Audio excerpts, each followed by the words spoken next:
അങ്ങനെയുള്ളവർ ആ രീതിയും മാറ്റിപ്പിടിക്കണം. കാരണം ഈ രണ്ട് എക്സ്ട്രീംസും പ്രശ്നങ്ങളാണ്. അപ്പോൾ ഭക്ഷണത്തിൽ നമ്മൾ ബ്രേക്ക്ഫാസ്റ്റിൽ എന്തൊക്കെ ചെയ്യണം? അങ്ങേയറ്റം ഏറിപ്പോയെന്നാൽ 1 മണിക്കൂർ, അതിൽ കൂടുതൽ ഉറങ്ങുന്നത് നല്ലതല്ല. നമ്മുടെ എനർജി ലെവൽ കുറച്ച് കളയാനാണ് അത് സാധ്യത ഉണ്ടാക്കുക.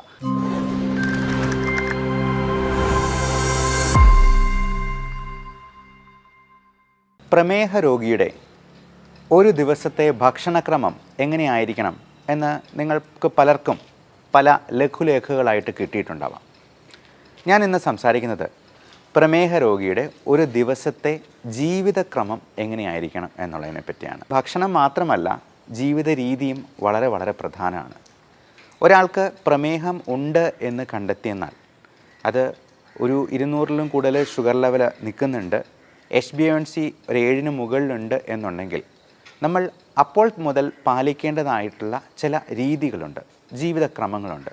അപ്പോൾ അതുവഴി നമ്മുടെ ആരോഗ്യം മോശമാകാതെ സംരക്ഷിക്കാനും നമുക്ക് കോംപ്ലിക്കേഷൻസിലേക്ക് എത്തിപ്പെടാതിരിക്കാനും പ്രത്യേകമായിട്ട് ശ്രദ്ധിക്കാം. ഏറ്റവും പ്രധാനം, നമ്മുടെ ജീവിതത്തിലെ ഈ പരക്കം പാച്ചിലുണ്ടല്ലോ, അതല്പം ഒന്ന് കുറയ്ക്കണം. പലപ്പോഴും നമ്മൾ പണം ഉണ്ടാക്കാൻ വേണ്ടി ഭയങ്കരമായിട്ടങ്ങ് സ്ട്രെയിൻ എടുത്ത് ഭയങ്കര സ്ട്രെസ്ഫുൾ ആയിട്ടുള്ള ഒരു ലൈഫ് ലീഡ് ചെയ്യുന്നവരായിരിക്കാം. അപ്പോൾ ഇങ്ങനെയുള്ള അസുഖങ്ങളൊക്കെ അതിൻ്റെ തുടക്കത്തിൽ തന്നെ കാണുമ്പോൾ നമ്മൾ ലൈഫിനെ കുറച്ചുകൂടി ഒന്ന് സിമ്പിളാക്കാൻ ശ്രമിക്കുക. നമ്മൾ ഒരുപാടൊന്നും ഓടണ്ട, ഒരുപാടൊന്നും സമ്പാദിച്ച് വയ്ക്കുകയും വേണ്ട, കടമൊന്നും ഇല്ലാത്ത രീതിയിൽ നമുക്ക് സുഭിക്ഷമായിട്ട് അങ്ങ് ജീവിച്ച് പോകാമെന്നുണ്ടെങ്കിൽ നമ്മൾ ഒത്തിരി സ്ട്രെയിൻ എടുക്കാൻ പോകാതിരിക്കുക എന്നുള്ളതാണ് ഏറ്റവും നല്ലത്. ചില ആൾക്കാരുണ്ട്, എന്നാൽ നേരെ തിരിച്ച് ഒരു പണിയും ചെയ്യില്ല, മഹാമടിയന്മാരായിട്ട് കഴിയുന്നവർ. അങ്ങനെയുള്ളവർ ആ രീതിയും മാറ്റിപ്പിടിക്കണം. കാരണം ഈ രണ്ട് എക്സ്ട്രീംസും പ്രശ്നങ്ങളാണ്. നമുക്ക് എൻജോയ് ചെയ്ത് ചെയ്യാവുന്ന ജോലികൾ എന്തും നമുക്ക് ചെയ്യാൻ പറ്റണം. കൃഷിപരമായിട്ടുള്ള കാര്യങ്ങളിൽ നമുക്ക് നമ്മുടെ മനസ്സിൻ്റെ സ്ട്രെസ്സ് ഉയർത്താത്ത രീതിയിലുള്ള വലിയ കട്ടിപ്പണിയോ ഭാരിച്ച ജോലികളോ ഉത്തരവാദിത്തങ്ങളോ ഒന്നും ഏറ്റെടുക്കേണ്ട വരുന്നില്ല. നമുക്ക് ആസ്വദിച്ച് ചെയ്യാവുന്ന എന്ത് പണിയാണെങ്കിലും നമുക്ക് ചെയ്യാം. അതെപ്പോൾ നമ്മുടെ സ്ട്രെസ് ലെവൽ ഉയർത്തുന്ന ഒരു ഘട്ടത്തിലേക്ക് വരുന്നു എന്ന് തോന്നുന്നു, നമുക്ക് അവിടെ വെച്ചത് നിർത്താം. അതിന് താഴെയായിട്ടുള്ള ജോലി മാത്രം ചെയ്താൽ മതി. അപ്പോൾ രാവിലെ ഒരു 6 മണിക്കെങ്കിലും എണീക്കുക എന്നുള്ളതാണ് ഒരു പ്രമേഹ രോഗി അല്ലെങ്കിൽ ഇതുപോലെ ജീവിതശൈലി രോഗങ്ങളുള്ള ഏതൊരാളും ചെയ്യേണ്ടത്. 6-6:30 വരെ കിടന്നുറങ്ങുന്നതിനും കുഴപ്പമില്ല. എത്രയും നേരത്തെ കിടന്നുറങ്ങുക, എന്നിട്ട് നേരത്തെ എണീക്കുക എന്നുള്ളതാണ് നല്ലത്. അപ്പോൾ പ്രഭാത കർമ്മങ്ങളും പ്രാർത്ഥനയും ഒക്കെ കഴിഞ്ഞിട്ട് നമുക്കൊരു അരമണിക്കൂർ പുറത്ത് പ്രകൃതിയിലേക്കൊന്ന് ഇറങ്ങി അവിടുത്തെ കാഴ്ചകളൊക്കെ ഒന്ന് കണ്ട് ഒരു അരമണിക്കൂർ ചെറിയൊരു നടത്തം ആകുന്നത് വളരെ നന്നായിരിക്കും. നമുക്ക് പോസിറ്റീവ് എനർജി കിട്ടാനും. നമുക്കറിയാം, ഈ രാവിലെ സമയങ്ങളിലാണ് കിളികളൊക്കെ അവരുടെ ജോലിക്കായിട്ട് പോകുന്നത്. അപ്പോൾ പ്രകൃതിയുമായിട്ട് ഇണങ്ങി നിൽക്കുമ്പോൾ നമുക്ക് ഒരുപാട് പോസിറ്റീവ് എനർജി കിട്ടുന്നുണ്ട്. ആ ഒരു എനർജി നമ്മുടെ ദിവസം മുഴുവൻ നമ്മുടെ കൂടെ നിലനിൽക്കുകയും ചെയ്യും. അപ്പോൾ രാവിലെ എണീക്കുമ്പോൾ തന്നെ വേണമെങ്കിൽ ഒരു കട്ടൻ കാപ്പി കുടിക്കാം. അപ്പോൾ ഈ കട്ടൻ കാപ്പി എന്ന് പറയുമ്പോൾ അതിൽ മധുരം ഇല്ലാത്തത് കുടിക്കുന്നതാണ് ഏറ്റവും നല്ലത്. ചിലർക്ക് മധുരമില്ലാതെ കാപ്പി കുടിക്കാനായിട്ട് കഴിയില്ല.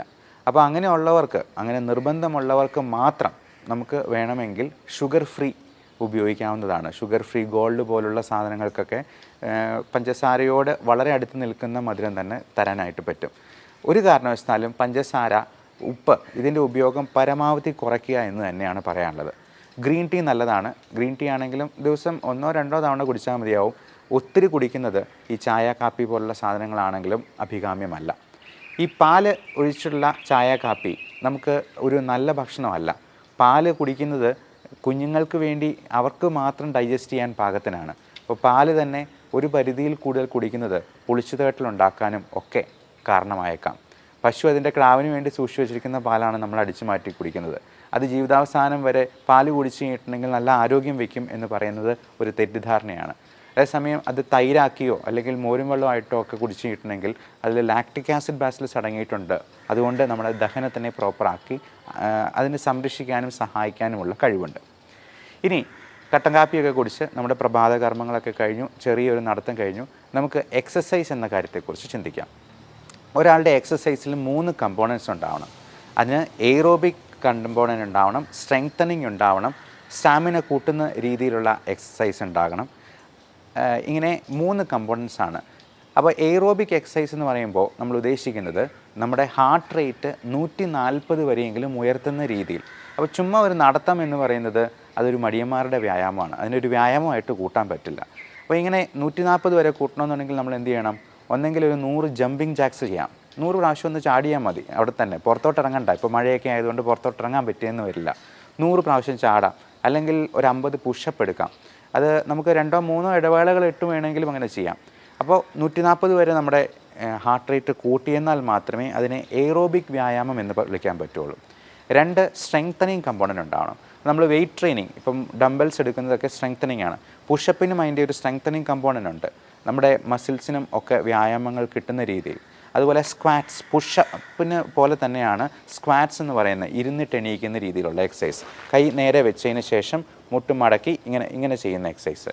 അത് ഒരു 20 പ്രാവശ്യം നമുക്ക് ചെയ്യാവുന്നതാണ്.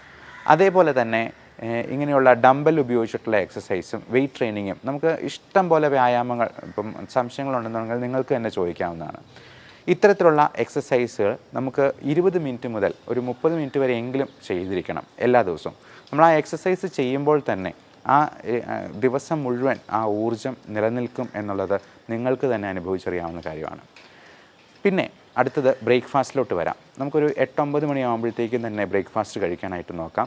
അത് ഒത്തിരി താമസിപ്പിക്കാതിരിക്കുകയാണ് നല്ലത്. അപ്പോൾ അതിന് തൊട്ട് മുമ്പായിട്ട് നമുക്ക് വേണ്ട മരുന്നുകൾ, ഇപ്പം മെറ്റ്ഫോമിൻ, ഗ്ലിമിപ്രൈഡ് പോലുള്ള ഷുഗറിൻ്റെ മരുന്നുകളൊക്കെ ഭക്ഷണത്തിന് മുമ്പ് അല്ലെങ്കിൽ ഭക്ഷണത്തോടൊപ്പം കഴിക്കാനായിട്ടാണ് പറയാം. ഭക്ഷണം ഒന്ന് കഴിച്ച് തുടങ്ങിയതിന് ശേഷം വേണമെങ്കിൽ കഴിക്കാം. ഗ്യാസ്ട്രൈറ്റിസ് ഉള്ളവർക്ക് ഗ്യാസിൻ്റെ ഗുളിക അതിന് മുമ്പായിട്ട് അരമണിക്കൂർ മുമ്പ് കഴിക്കാനായിട്ട് പറയാം. അപ്പോൾ ഈ മരുന്ന് കഴിക്കാനായിട്ട് നമുക്ക് കൃത്യമായിട്ട് മൊബൈലിൽ അലാം വെച്ച് ശ്രദ്ധിക്കാം. നമുക്ക് മൊബൈലിൽ തന്നെ 3-4 പ്രാവശ്യം അലാം വയ്ക്കാം. ഇതടിക്കുമ്പോഴത്തേക്കും നമുക്ക് പോയി മരുന്ന് കഴിക്കുകയും അതിനുശേഷം ഭക്ഷണം കഴിക്കുകയും ചെയ്യാം. അപ്പോൾ ഭക്ഷണത്തിൽ നമ്മൾ ബ്രേക്ക്ഫാസ്റ്റിൽ എന്തൊക്കെ ചെയ്യണം? നമുക്ക് ഏറ്റവും നന്നായിട്ട് കഴിക്കാവുന്ന ഒരു സംഗതി ബ്രേക്ക്ഫാസ്റ്റാണ്. അപ്പോൾ നമ്മൾ ഈ എക്സസൈസ് ഒക്കെ ചെയ്യുമ്പോഴത്തേക്കും നമുക്ക് അല്പം വിശപ്പും കൂടെ ആകും. അപ്പോൾ കാർബോഹൈഡ്രേറ്റിൻ്റെ അളവ് കുറയ്ക്കുക. അപ്പോൾ ഒരു പ്ലേറ്റ് എടുത്തെന്നാൽ അതിൽ 1/4 മാത്രം കാർബോഹൈഡ്രേറ്റ്, 1/4 പ്രോട്ടീൻ എന്ന് പറഞ്ഞാൽ മുട്ടയുടെ വെള്ള അല്ലെങ്കിൽ ഇറച്ചി, മീൻ, ഇപ്പം അല്ലെങ്കിൽ കടല വിഭാഗത്തിൽപ്പെടുന്ന പയറ് വർഗ്ഗത്തിൽപ്പെടുന്ന എന്തെങ്കിലും കറികൾ ഒക്കെ ധാരാളമായി കഴിക്കാം. പിന്നെ ഒരു 1/4 നമുക്ക് പച്ചിലക്കറികൾ, ഗ്രീൻ ലീഫി വെജിറ്റബിൾസ് ആണ്. അത് എന്തെങ്കിലും തരത്തിലുള്ള സാലഡ്, ഒരു കുക്കുംബറായിട്ടോ അല്ലെങ്കിൽ ചീരയുടെ എന്തെങ്കിലും ആയിട്ടോ, ഗ്രീൻ ലീഫി ആയിട്ടുള്ള എന്ത് വെജിറ്റബിൾസ് ആണെങ്കിലും ഇതിന് കുഴപ്പമില്ല. സ്പൈനാഷ് എന്നൊക്കെ പറയുന്ന, അല്ലെങ്കിൽ ബ്രൊക്കോളി, അല്ലെങ്കിൽ കുക്കുംബർ തുടങ്ങിയവയെല്ലാം നമുക്ക് ഉപയോഗിക്കാവുന്നതാണ്. പിന്നെ 1/4 അധികം മധുരമില്ലാത്ത പഴങ്ങൾ. മധുരമില്ലാത്തത് എന്ന് പ്രത്യേകം പറയാൻ കാരണം മാങ്ങാപ്പഴമോ അല്ലെങ്കിൽ ചക്കപ്പഴമോ അല്ലെങ്കിൽ ചെറുപഴമോ ഒക്കെ കഴിച്ചെന്നാൽ അതിൽ ഹൈ ഫ്രക്ടോസ് കണ്ടൻറ്റ് ഉള്ളതാണ്. അത് തന്നെ നമ്മുടെ ഷുഗർ കൂട്ടാനായിട്ട് ഇടയാക്കും. ഏറ്റവും പ്രധാനം ഈ ഭക്ഷണം കഴിച്ചു കഴിഞ്ഞാൽ മെയിൻ കോഴ്സിന് ഇടയിലുള്ള സ്നാക്സ് ആണ്. പലപ്പോഴും നമ്മൾ ബാക്കിയെല്ലാം വളരെ ശ്രദ്ധിച്ച് കഴിക്കും. ഈ സ്നാക്സിന് പകരം നമ്മൾ ഉഴുന്നുവടയോ പഴംപൊരിയോ അല്ലെങ്കിൽ പേസ്ട്രിയോ കേക്കോ ബിസ്ക്കറ്റോ ഒക്കെ കഴിച്ച് കഴിയുമ്പോഴത്തേക്കും നമ്മളൊരു ഊണ് കഴിക്കുന്നതിനേക്കാൾ കൂടുതൽ കാലറി ഉള്ളിലോട്ട് പോവുകയാണ് ചെയ്യുന്നത്. അതുകൊണ്ട് ഇടയ്ക്ക് നിങ്ങൾ സ്നാക്സ് കഴിക്കുന്നുണ്ടെങ്കിൽ അത് ഒരു ആപ്പിളിൻ്റെ കഷ്ണമോ ഫ്രൂട്ട്സ് ആയിട്ടോ അല്ലെങ്കിൽ വെജിറ്റബിൾസ് ആയിട്ടോ കഴിക്കാം. മധുരമില്ലാത്ത ഒരു ചായയായിട്ട്, അതും പാല് ചേർക്കാതെ കഴിക്കുന്നത് തന്നെയാണ് നല്ലത്. ഇടയ്ക്കിടയ്ക്കെല്ലാം നന്നായിട്ട് വെള്ളം കുടിച്ചുകൊണ്ടിരിക്കുക. നമ്മൾ വെള്ളം കുടിക്കുമ്പോൾ തന്നെ നമ്മുടെ വിശപ്പൊന്ന് അടങ്ങും. അപ്പം ഇൻ കേസ് ഷുഗർ കുറഞ്ഞു പോകുന്ന ഒരു ലക്ഷണം കാണിക്കുന്നുണ്ടെങ്കിൽ നിങ്ങൾക്ക് ഗ്ലൂക്കോമീറ്റർ വെച്ചിട്ട് സ്വയം നോക്കാൻ പറ്റണം. Self monitoring of blood glucose എന്നാണ് അതിനെ പറയുക. അങ്ങനെ നോക്കി അത് എഴുതി വെച്ച് ഒരു ഡയറിയിൽ സൂക്ഷിക്കുക. എന്നിട്ട് അടുത്ത തവണ ഡോക്ടറെ പോയി കാണുമ്പോഴത്തേക്കും ഇത് കാണിച്ചു കൊടുക്കുക. അപ്പോൾ ഇൻസുലിൻ എടുക്കുന്നവരൊക്കെ ആണെന്നുണ്ടെങ്കിലും ഇങ്ങനെ കുറഞ്ഞു പോകുന്നുണ്ടെങ്കിൽ ഇൻസുലിൻ്റെ അളവിൽ നമ്മൾ സ്വല്പം വ്യത്യാസം വരുന്നത് 2-4 യൂണിറ്റ് കുറയ്ക്കാനായിട്ട് ഡോക്ടർ തന്നെ നിങ്ങളോട് പറഞ്ഞേക്കും. ഇനി അഥവാ ഷുഗർ നോക്കുമ്പോൾ 200-ന് മുകളിലാണ് നിൽക്കുന്നതെങ്കിൽ ചിലപ്പോൾ ഇൻസുലിൻ്റെ അളവ് 2 യൂണിറ്റെങ്കിലും കൂട്ടേണ്ടതായിട്ട് വന്നേക്കാം, അതിന് തൊട്ട് മുമ്പ് എടുക്കുന്ന ഇൻസുലിൻ്റെ അളവിൽ. അതുപോലെ നമ്മൾ ഷുഗർ നോർമലാണോ എന്ന് ഇടയ്ക്കിടയ്ക്ക് നോക്കുക. അതൊരു ഒബ്സഷൻ പോലെ ഇടയ്ക്കിടയ്ക്കല്ല ഓരോ 5 മിനിറ്റ് കൂടുമ്പോഴും പോയി നോക്കണമെന്നല്ല. ദിവസം ഒരു 3 പ്രാവശ്യം വരെയൊക്കെ നമുക്ക് നോക്കുന്നതിൽ യാതൊരു തെറ്റുമില്ല. അത് കൂടുതലായിട്ട് നിൽക്കുന്നുണ്ടെന്നുണ്ടെങ്കിൽ നിങ്ങൾ ഡോക്ടറോട് ചോദിച്ച് മരുന്നുകളിൽ വേണ്ട അഡ്ജസ്റ്റ്മെൻറ്റുകൾ നടത്തുക. ഇപ്പം ചിലപ്പോൾ ചില മരുന്നുകൾ കൊണ്ട് കൺട്രോൾ ആയില്ലെങ്കിൽ വളരെ പുതിയ രീതിയിലുള്ള മരുന്നുകൾ ഇപ്പോൾ അവൈലബിൾ ആണ്. SGLT2 ഇൻഹിബിറ്റേഴ്സ്, DPP4 ഇൻഹിബിറ്റേഴ്സ് എന്നൊക്കെ പേരുള്ള, ഇപ്പം ഗ്ലിപ്റ്റിൻ എന്ന വാലുള്ള, ഗ്ലിഫോസിൻ എന്ന വാലുള്ള മരുന്നുകൾ ഇപ്പോൾ അവൈലബിൾ ആണ്. അതെല്ലാം നമുക്ക് അവരുടെ ഡോക്ടറുടെ നിർദ്ദേശപ്രകാരം നമുക്കൊന്ന് മാറ്റി അത് ഹൃദയത്തിൻ്റെ ആരോഗ്യത്തെ സംരക്ഷിക്കുന്ന, കിഡ്നിക്കും ലിവറിനും ഒന്നും യാതൊരുവിധ ടോക്സിസിറ്റിയും ഉണ്ടാക്കാത്ത രീതിയിലുള്ള മരുന്നുകൾ ഇന്ന് അവൈലബിൾ ആണ്. ഇനി ജോലിക്ക് പോകുന്ന ആൾക്കാർ, ഇപ്പം ജോലിക്ക് പോകുമ്പോഴത്തേക്കും നമ്മൾ ഈ ട്രാഫിക്കും അങ്ങനെയുള്ള കാര്യങ്ങളൊക്കെ ഉള്ളതുകൊണ്ട് ഇതെല്ലാം നമ്മുടെ സ്ട്രെസ് ലെവലെ ഉയർത്താൻ സാധ്യതയുണ്ട്. അപ്പം നമ്മുടേതൊരു സിമ്പിൾ ലൈഫ് ആകാനായിട്ട് സിംപ്ലിസിറ്റിയാണ് നമുക്ക് ഏറ്റവും വലിയ സിംപ്ലിസിറ്റിയാണ് ഏറ്റവും നല്ല സോഫിസ്റ്റിക്കേഷൻ എന്ന് പറയാറുണ്ട്. അതായത് സോഫിസ്റ്റിക്കേഷന് വേണ്ടി നമുക്ക് ഏറ്റവും സിമ്പിളാകാൻ പറ്റുമോ അത്രയും സിമ്പിളാവുക എന്നുള്ളതാണ്. അപ്പോൾ ഇപ്പോൾ ജോലിക്ക് പോകുന്നതാണെന്നുണ്ടെങ്കിലും നമ്മൾ ഓട്ടിപ്പിടിച്ച് ബസ്സിലൊക്കെ കയറി പിടിച്ച് പോകുന്നതിനേക്കാളും നമുക്ക് സ്വതന്ത്രമായിട്ട് ഇച്ചിരി ഒരു 5 മിനിറ്റ് നേരത്തെ ഇറങ്ങിയിട്ടാണെങ്കിലും നമ്മൾ തിടുക്കം കൂട്ടാതെ വളരെ സാവധാനം വണ്ടി ഓടിച്ചാട്ടുന്നതാണെങ്കിലും ജോലി സ്ഥലത്തെത്തുക. ജോലിയിലാണെങ്കിലും അധികം സ്ട്രെസ് ഉണ്ടാക്കാത്ത രീതിയിൽ അതിനെ പരിമിതപ്പെടുത്താനായിട്ട് നമുക്ക് കഴിയണം. മാത്രമല്ല ഈ ജോലിക്കിടയിൽ നമുക്ക് ടെൻഷൻ ഉണ്ടാക്കുന്ന സംഗതികൾ ഉണ്ടാകുമ്പോഴത്തേക്കും അതിനെ ഒന്ന് ലഘൂകരിക്കാൻ പറ്റിയ രീതികളും നമുക്ക് വേണമെങ്കിൽ ജോലിയിൽ തന്നെ ക്രമീകരിക്കാവുന്നതാണ്. പലപ്പോഴും വലിയ കോർപ്പറേറ്റ് കമ്പനികളൊക്കെ അവരുടെ ജോലി സ്ഥലം ഏറ്റവും മനോഹരമാക്കി വെക്കുന്നതിൻ്റെ കാര്യം ഇതാണ്. കാരണം ജോലി സ്ഥലത്ത് ഏറ്റവും നന്നായിട്ട് കൂടുതൽ സമയം ചെലവഴിക്കാനായിട്ട് അവരുടെ എംപ്ലോയീസിനെ പ്രാപ്തമാക്കുന്ന രീതിയിൽ അതിനെ മോഡിഫൈ ചെയ്യുകയാണ് ചെയ്യുന്നത്. അപ്പോൾ പലപ്പോഴും ഞങ്ങളുടെ ക്ലിനിക്കിലോ ഹോസ്പിറ്റലൊക്കെ ആണെന്നുണ്ടെങ്കിലും ചെറിയൊരു പാട്ട് വയ്ക്കും, ചിലപ്പോൾ ടി വി വയ്ക്കും. അപ്പോൾ ടി വിയിലെ ഒരു പാട്ടോ മ്യൂസിക്കോ ഒക്കെ പ്ലേ ചെയ്യുമ്പോഴത്തേക്കും നമ്മൾ പോലും അറിയാതെ കൂടുതൽ ഊർജ്ജത്തോടു കൂടി നമുക്ക് ജോലി ചെയ്യാനായിട്ട് കഴിയും.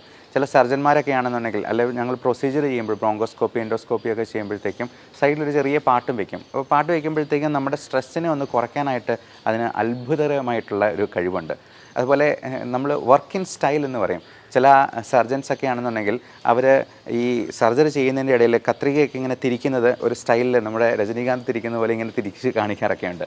അതുപോലെ അവർ സർജറി കഴിഞ്ഞെന്നാൽ ഗ്ലൗസ് ഊരിയിട്ട് ഇങ്ങനെ ഒരു ആക്ഷൻ കൊണ്ട് ഗ്ലൗസ് നേരെ പോയി വേസ്റ്റ് ബിന്നിൽ പോയി വീഴുന്ന രീതിയിൽ ഒരു സ്റ്റൈൽ കാണിക്കാറുണ്ട്. അപ്പോൾ ഇങ്ങനെയുള്ള സ്റ്റൈലുകളും തമാശകളും ഒക്കെ നമ്മുടെ ജോലി ഭാരത്തെ കുറയ്ക്കുന്ന രീതിയിൽ, അപ്പോൾ ഒരിക്കലും നമ്മുടെ ജോലിയെ കോംപ്രമൈസ് ചെയ്തുകൊണ്ടല്ല, പേഷ്യൻസിന് എന്തെങ്കിലും പ്രശ്നം ഉണ്ടാകുമ്പോൾ നമുക്ക് ഈ പറഞ്ഞ പോലെ സ്റ്റൈൽ കാണിച്ചുകൊണ്ട് നിൽക്കാനൊന്നും കഴിയില്ല.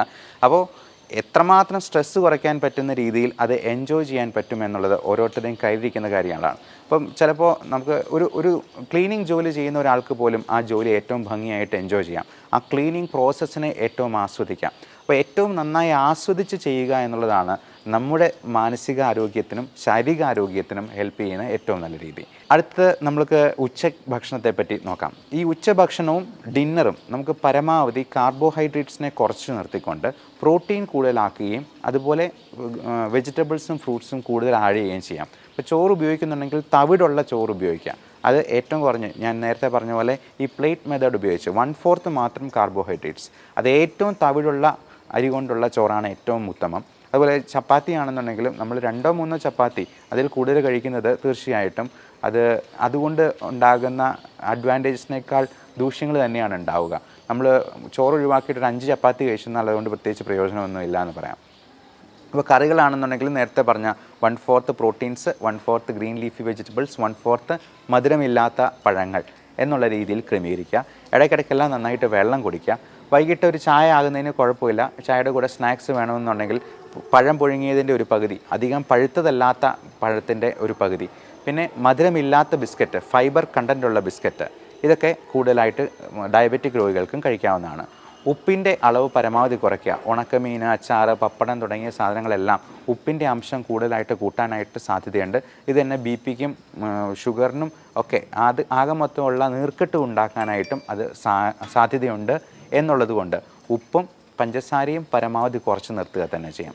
അപ്പോൾ വൈകുന്നേരം നമ്മൾ ഒത്തിരി ലേറ്റായിട്ട് വർക്ക് ചെയ്ത് ഒത്തിരി ലേറ്റായി ക്ഷീണിച്ച് ചെല്ലുന്നതിനേക്കാൾ നല്ലത് നമുക്ക് ഒരു 6 മണിയോടുകൂടി തന്നെയെങ്കിലും നമ്മുടെ ജോലികൾ അവസാനിപ്പിച്ച് വീട്ടിലെത്തി ഒരു ക്വാളിറ്റി ടൈം സ്പെൻഡ് ചെയ്യാനായിട്ട്, ഒരു കുളിയൊക്കെ കഴിഞ്ഞിട്ട് നമുക്ക് കുറച്ച് നേരം വേണമെങ്കിൽ ഒന്ന് പുറത്തുകൂടി ഒന്ന് നടക്കാം. ഇനി ഒരു സിനിമ കാണണമെന്നുണ്ടെങ്കിൽ അങ്ങനെ ആകാം. അപ്പം സിനിമ കാണുമ്പോഴും നമുക്ക് ടി വി കാണുമ്പോഴും ഒക്കെ നമ്മൾ ഈ സോഫയിലിരുന്ന് വെറുതെ ഇരുന്ന് കാണുന്നതിനേക്കാൾ നല്ലത് നമുക്കൊരു ട്രെഡ്മില്ല് ഉണ്ടെന്നുണ്ടെങ്കിൽ അത് ടി വിയുടെ മുമ്പിൽ തന്നെ പ്ലേസ് ചെയ്യുക എന്നുള്ളതാണ്. അപ്പോൾ നടന്നുകൊണ്ട് തന്നെ നമുക്ക് സിനിമ കാണാം, ചെറിയ എക്സസൈസ് ചെയ്തുകൊണ്ട് തന്നെ സിനിമ കാണാം. സുംബ ഡാൻസിങ് പോലുള്ള കാര്യങ്ങൾ പ്രാക്ടീസ് ചെയ്യാം. ഡാൻസ് പ്രാക്ടീസ് ചെയ്യുന്നതും കുട്ടികളുടെ കൂടെ കളിക്കുന്നതും ഒക്കെ ഒരു ചെറിയ മോഡറേറ്റ് ആക്ടിവിറ്റി ആയിട്ട് തന്നെ നമുക്ക് കണക്കാക്കാം. ഉച്ചയുറക്കം പലപ്പോഴും 2-3 മണിക്കൂറൊക്കെ ഉറങ്ങിക്കഴിഞ്ഞാൽ രാത്രി നമുക്ക് നിദ്രാദേവത തിരിഞ്ഞു നോക്കുക പോലും ഉണ്ടാകത്തില്ല. അതുകൊണ്ട് ഉച്ച കഴിഞ്ഞുള്ള ഉറക്കം ഒരു അരമണിക്കൂർ മാത്രമായിട്ട് പരിമിതപ്പെടുത്തുക. അങ്ങേയറ്റം ഏറിപ്പോയെന്നാൽ 1 മണിക്കൂർ, അതിൽ കൂടുതൽ ഉറങ്ങുന്നത് നല്ലതല്ല. നമ്മുടെ എനർജി ലെവൽ കുറച്ച് കളയാനാണ് അത് സാധ്യത ഉണ്ടാക്കുക. അതുകൊണ്ട് ഈ short time nap, power nap എന്നാണ് നമ്മളതിനെ പറയാം, അത് അരമണിക്കൂറായിട്ട് നിർത്തുക. ഇപ്പം ജോലി സ്ഥലത്ത് അതിന് പറ്റുന്ന സാഹചര്യങ്ങളുണ്ടെങ്കിൽ മാത്രം മതി. അതിൽ കൂടുതൽ ഉറങ്ങാതിരിക്കുക എന്നുള്ളതാണ് അഭികാമ്യം. പിന്നെ രാത്രിയിലുള്ള ഉറക്കം, രാത്രി നമ്മൾ ഈ ഗാഡ്ജറ്റ്സിൻ്റെ ഉപയോഗം ഒരു 8 മണിക്ക് മുമ്പെങ്കിലും നിർത്തുന്നതാണ് നല്ലത്, അങ്ങേയറ്റം 9 മണി വരെ. അതിനുശേഷം നമ്മൾ ഞെട്ടിപ്പിക്കുന്ന വാർത്തകളും ന്യൂസുകളും ന്യൂസ് ചാനലുകളും പത്രങ്ങൾ പോലും വായിക്കുന്നത് അത്ര നല്ലതായിരിക്കില്ല. നമ്മുടെ ഉറക്കത്തിലേക്ക് തള്ളിവിടുന്ന, നമ്മൾ അടുത്ത പ്ലാനുകളും പദ്ധതികളും ഒക്കെ വെച്ച് ഒരുപാട് സ്ട്രെസ്ഡ് ഔട്ട് ആകുന്നതിനേക്കാൾ നല്ലത് നമുക്കൊരു അഫർമേഷൻ ടെക്നിക്ക്, നമുക്ക് ഈ ഇമേജിങ് ടെക്നിക്കൊക്കെ ഉപയോഗിച്ചുകൊണ്ട് നല്ലൊരു ജീവിതത്തെപ്പറ്റി സ്വപ്നം കണ്ടുകൊണ്ട് ഉറങ്ങുന്നതാണ്. ഒരിക്കലും ഒത്തിരി ആവലാതികൾ, കഴിഞ്ഞ ദിവസം വന്ന ഒരു മനുഷ്യൻ പറഞ്ഞത്, ഒരു പേന കാണാതെ പോയി കഴിഞ്ഞാൽ പോലും എനിക്ക് ടെൻഷനാണ് എന്ന്. കുഞ്ഞു കുഞ്ഞു കാര്യങ്ങളെ നമുക്ക് അതിൻ്റെ പാട്ടിന് വിടുക, നമ്മളത് അങ്ങ് മനഃപൂർവ്വം മറന്നു കളയുക. നമുക്ക് ആ കാര്യം മനസ്സിൽ നിന്ന് അങ്ങ് എടുത്തു കളഞ്ഞ് പുതിയ കാര്യങ്ങളിലേക്ക് മനസ്സിനെ കോൺസെൻട്രേറ്റ് ചെയ്യാനായിട്ട് ശ്രമിക്കുക. അപ്പോൾ വൈകുന്നേരത്തെ അത്താഴമാണെങ്കിലും ഏറ്റവും യാചകനെ പോലെ കഴിക്കണമെന്നാണ് പറയുക. അപ്പം എത്രയും നേരത്തെ കിടന്നുറങ്ങുന്നോ അത്രയും നമുക്ക് ഡിന്നർ ചുരുക്കാൻ പറ്റും. ഒരു ദിവസം ഡിന്നർ ഒഴിവാക്കിയാൽ തന്നെ നമുക്ക് 200 ഗ്രാംസ് ബോഡി വെയിറ്റ് കുറയ്ക്കാം. പിറ്റേ ദിവസം നമ്മൾ ഡെസിമൽ പ്ലേസസും കൂടെയുള്ള ഒരു ബോഡി വെയിറ്റ് ബാലൻസ് നോക്കിയെന്നാൽ അറിയാം, അതിൽ 0.2 കിലോഗ്രാംസ് കുറവായിരിക്കും, 200 ഗ്രാംസ് കുറവായിരിക്കും. അപ്പോൾ അങ്ങനെ നമ്മൾ ഇപ്പോൾ ഒരു ടാർഗറ്റ് വയ്ക്കുക. നമുക്കറിയാം പൃഥ്വിരാജിനെ പോലുള്ള നടന്മാരൊക്കെ ആടുജീവിതത്തിന് വേണ്ടി എത്ര വെയിറ്റാണ് കുറച്ചിരിക്കുന്നത്, അപ്പോൾ അവർ എന്തുമാത്രം ഹാർഡ് വർക്ക് അതിന് വേണ്ടി കൊടുത്തിട്ടുണ്ടാവാം. അപ്പോൾ ഇത്രയും പ്രായമുള്ള ഒരാൾക്കും ഈ ബോഡി വെയിറ്റ് കുറയ്ക്കാൻ പറ്റുമെങ്കിൽ, പൃഥ്വിരാജിന് 40 വയസ്സ് അടുപ്പിച്ച് പ്രായമാകുന്നു, അപ്പം അദ്ദേഹത്തിന് അങ്ങനെ പറ്റിയെന്നുണ്ടെന്നുണ്ടെങ്കിൽ എന്തുകൊണ്ട് ബാക്കിയുള്ളവർക്കും പറ്റില്ല? അപ്പോൾ ഇങ്ങനെയുള്ള ആൾക്കാരെ നമ്മൾ ഒരു മാതൃകയായിട്ട് സ്വീകരിച്ചുകൊണ്ട് നമുക്ക് ഡിന്നർ ഒഴിവാക്കാൻ പറ്റുവാണെങ്കിൽ ഏറ്റവും നല്ലത്. അല്ലെങ്കിൽ 0 കാലറി ആയിട്ടുള്ള കുക്കുംബർ വെച്ചിട്ടുള്ള എന്തെങ്കിലും സാലഡ് വെച്ചിട്ട് അതിനെ നമുക്ക് കോമ്പൻസേറ്റ് ചെയ്യാനായിട്ട് നോക്കാം. ഇനി അത്രയും പറ്റിയില്ലെങ്കിൽ ചെറിയ രീതിയിൽ എന്തെങ്കിലും കാർബോഹൈഡ്രേറ്റ് കഴിച്ച് മുത്താറി പോലുള്ള എന്തെങ്കിലും ധാന്യങ്ങൾ കൊണ്ട് നമുക്കിതിനെ കോമ്പൻസേറ്റ് ചെയ്യാൻ പറ്റും. അപ്പോൾ പല ധാന്യങ്ങളും, പല പാല്, മുട്ട പോലുള്ള സാധനങ്ങൾ പോലും അലർജി ഉണ്ടാക്കാം, ഇൻടോളറൻസ് ഉണ്ടാക്കാം. ഇപ്പോൾ ഗോതമ്പിൻ്റെ അലർജിക്ക് ഗ്ലൂട്ടൻ ഇൻടോളറൻസ് എന്നും പാലിൻ്റെ അലർജിക്ക് മിൽക്ക് ഇൻടോളറൻസ് എന്നും നമ്മൾ വിളിക്കാറുണ്ട്. അപ്പോൾ ഇതൊക്കെ ഉണ്ടോ എന്നുള്ളത് കണ്ടുപിടിക്കുന്നത് വളരെയധികം നന്നായിരിക്കും. കാരണം പല ഓട്ടോ ഇമ്മ്യൂൺ ഡിസീസസിനും, ഈവൻ ജോയിൻറ്റ് പെയിൻ, ആമവാദം, സന്ധിവാദം തുടങ്ങിയ പ്രശ്നങ്ങൾക്കുമൊക്കെ ഈ പറയുന്ന ഫുഡ് ഇൻടോളറൻസ് ഒരു വലിയ കാരണമായിരിക്കും. അതിൻ്റെ ട്രിഗറിങ് ഫാക്ടർ നമ്മുടെ ഭക്ഷണത്തിൽ നിന്നായിരിക്കാം. അതുപോലെ നമ്മുടെ എൻവയൺമെൻറ്റൽ എക്സ്പോഷറിലുള്ള ഇപ്പം നായ, പട്ടി, പൂച്ച, മുയൽ തുടങ്ങിയ സാധനങ്ങളും പൊടിച്ചെള്ള്. ഇപ്പം എനിക്ക് അലർജി പാനൽ ടെസ്റ്റ് ചെയ്തപ്പോൾ എനിക്ക് 3 തരത്തിലുള്ള പൊടിച്ചെള്ളിനും 1 തരത്തിലുള്ള ഫംഗസിനും അലർജി ഉണ്ടായിരുന്നു. ഇതൊക്കെ നമ്മുടെ ചുറ്റുമുണ്ട്. അപ്പോൾ ഇത് നമ്മൾ ഈ 71 അലർജൻസിൻ്റെ ഒരു പാനൽ വെച്ചിട്ട് കയ്യിൽ വരച്ച് നോക്കി ഓരോന്നിൻ്റെയും റിയാക്ഷൻ കൃത്യമായിട്ട് അളന്ന് നോക്കി കണ്ടുപിടിക്കുന്ന ഒരു ടെസ്റ്റാണ്. അതിൽ ഒഴിവാക്കാൻ പറ്റാത്ത സംഗതികൾക്ക് ഇമ്മ്യൂണോതെറാപ്പി എന്ന് പറയുന്ന ഒരു ചികിത്സാ മാർഗം വഴി, നിങ്ങൾ കഴിഞ്ഞ ജൂലൈ 6-ാം തീയതിയിലത്തെ പത്രത്തിൽ ഫ്രണ്ട് പേജിൽ തന്നെ ഈ ഇമ്മ്യൂണോതെറാപ്പിയെ പറ്റി ഒരു വാർത്തയുണ്ട്. അത് ആ ഇമ്മ്യൂണോതെറാപ്പി വഴി ക്യാൻസർ പൂർണ്ണമായിട്ടും, സ്റ്റേജ് 4-ലായിരുന്ന ക്യാൻസർ പൂർണ്ണമായും സുഖപ്പെട്ട ഒരു ലേഡിയുടെ, ഒരു നേഴ്സായിരുന്നു അവർ. അപ്പം അവരുടെ ഒരു കഥയുണ്ട്, നിങ്ങൾക്ക് അതിൽ നിന്ന് നോക്കാവുന്നതാണ്. അപ്പം ഇങ്ങനെയുള്ള പുതിയ നൂതനമായിട്ടുള്ള ചികിത്സാ മാർഗ്ഗങ്ങളുണ്ട്. ഇനി ചികിത്സയ്ക്ക് പോയില്ലെങ്കിലും നമുക്ക് എന്താണ് പറ്റാത്തത്, നമ്മുടെ ഭക്ഷണത്തിൽ എന്തൊക്കെ ഒഴിവാക്കണമെന്ന് കണ്ടുപിടിക്കാനെങ്കിലും ഇത്തരത്തിലുള്ള ടെസ്റ്റുകൾ നമ്മളെ സഹായിക്കും എന്ന് ഓർമ്മിപ്പിക്കുന്നു. Thank you.